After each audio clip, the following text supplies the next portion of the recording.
Do y'all remember that Chase viral check fraud scheme that people was doing? It was maybe a couple months ago, um, where they were tricking the ATMs into giving them more money than they had in their account. I don't know if y'all remember that. It left just about as fast as it went, but a lot of people or a few people have now gotten charged, of course, with fraud. Um, Thought I'd share this just to show y'all that this type of stuff. I don't even understand why people even try. Right? Your name, all of your information is with the bank. So how do you think? I don't know, but let's get into it. We'll talk a little bit about it after. All right, y'all. Let me know what y'all think. It's Ricky Rich for Black Primacy. Please don't forget to like, comment, subscribe, and turn on your notifications. This morning, a lesson from JP Morgan Chase. If it seems too good to be true, it probably is. This is why I think it's really important that you don't believe everything you see on the internet. There's no such thing as free money. In late August, some Chase customers were able to withdraw money from ATMs by writing fraudulent checks to themselves, then immediately withdrawing cash before the checks bounced. Typically, only a fraction of a check's value is immediately available until the check clears. But a glitch at Chase allowed customers to withdraw much larger amounts in that time. Taking advantage of the glitch, which quickly went viral on social media, was essentially check fraud. And now the bank is taking legal action, suing 4 customers for a total of $662,000. In one case, a Houston man, over a 2-day period, was able to withdraw most of a $335,000 check, which later bounced. The bank says he still owes more than $290,000. Chase was pretty on top of it. Within a day, it was all fixed, and people that were doing this were seeing big holes in their accounts or huge negative balances. Bank errors in your favor are almost never in your favor. In court documents, the bank saying fraud is a crime that impacts everyone and undermines trust in the banking system. Chase takes its responsibility to combat fraud seriously. In addition to returning the funds, Chase is demanding the defendants cover the bank's legal fees and other expenses related to the glitch. Andrew Dimbert, ABC News, New York.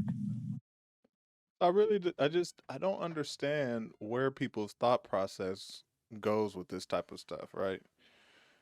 How were you ever going to get unless you planned on hitting them over the head for $291,000 and then, leaving the country and just that was just your last hoorah before leaving the country and getting out of here.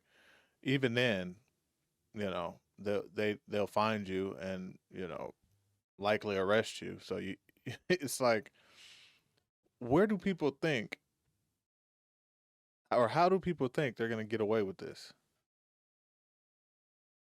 With these types of schemes.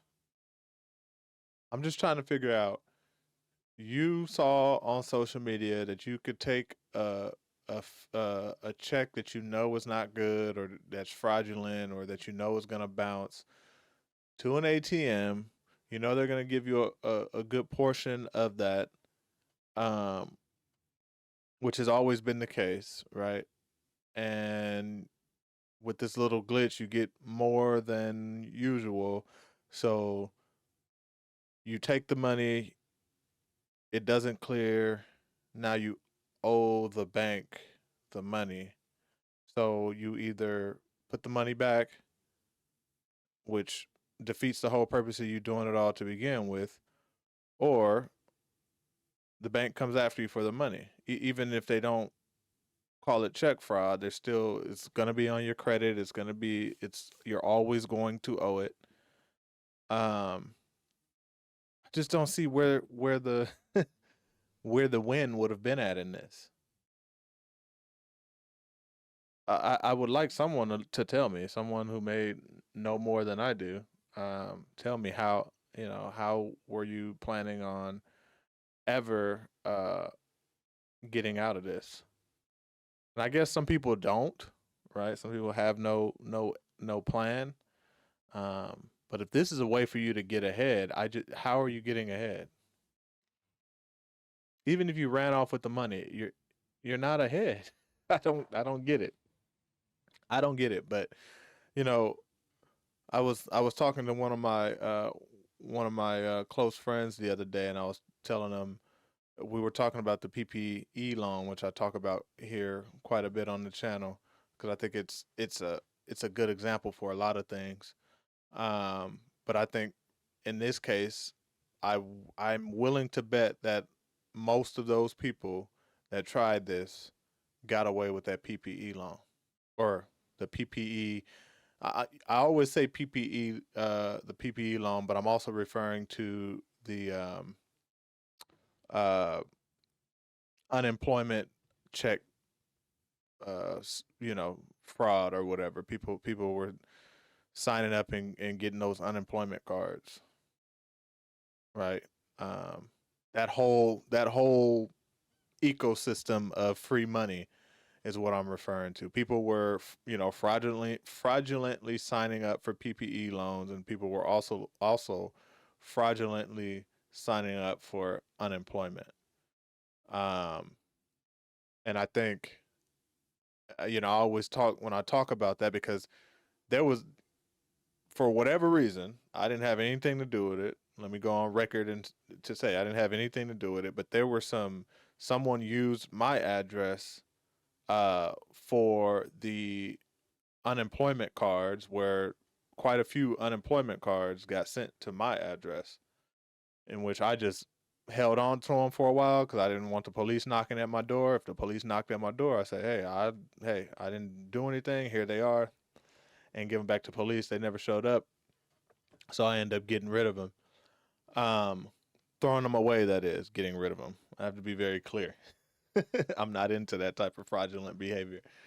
Um, but it when I tell people that, they say, "Well, I would have just, did A, B, and C. You could have really got away with it." Well, I probably could have.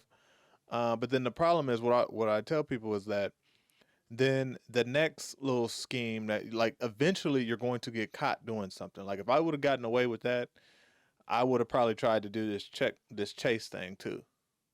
Why? Because hey, I got away with something before. Let me try this again, right? Eventually, these things are going to keep happening. These little quick schemes and tricks and things that they do happen. They happen all the time. They're going to continue to happen, and eventually, you're going to get caught. And I'm willing to bet that most of the people that tried this chase thing also tried and likely got away with, or at least for some time got away with the PPE and the unemployment fraud.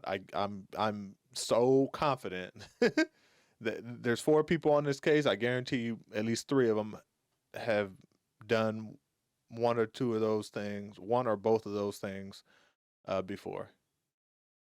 And this is the reason why, even if you get away with this type of stuff, it just there's no. It's like we see those bank heist movies where someone a group of people rob a bank, they get away with it, and they happy they got all this money, cool, and then they rob another one, they get away with it, and they like, oh yeah, we really good. Now we just got to get that one last one. Let's go for the big one, and then they get caught. It happens every single time. They don't ever get away with it, right? Because you can't just do it once and be done. That's just in general. In my opinion, it's like human nature. You just can't, especially if it's as easy as walking up to an ATM with a fake check and walking away with $291,000. Right. So, I had to share this video. Whoever's watching this, I would assume that if you're watching this, you got some sense. You got some sort of sense. So, um, you probably would never do anything like this, but just in case it's floating around in your head to do something silly like this, if it may be enticing. Like I said, you may actually know people that I know quite a few people that got the PPE loan, um, and I'll say that I don't know how, right? Um, but at the end of the day, it comes back. I don't believe that you could truly get ahead. Um, and I'll say by and large, most people cannot get ahead. Some people I think got it to where they can go ahead and do something like the PPE, get the money, flip it, turn it into something bigger, and never look back. But I feel like that's only a success story when it happens just like that. You take the money, you flip it, you make more money than you ever had before, and you just keep flipping it, and you never really have to worry about doing any kind of shady activity to get your little startup money. But that's not the case. That's not the case with most people. Most people, they get this. Even the dude with the 291,000, I guarantee you he blew it on something that he now can't get back because he can't pay the money back. Otherwise, he would have, instead of getting sued by Chase, right? And so now he's in trouble. It never works out. But y'all let me know what y'all think. All right, it's Ricky Rich with Black Primacy. Please don't forget to like, comment, subscribe, and turn on your notifications.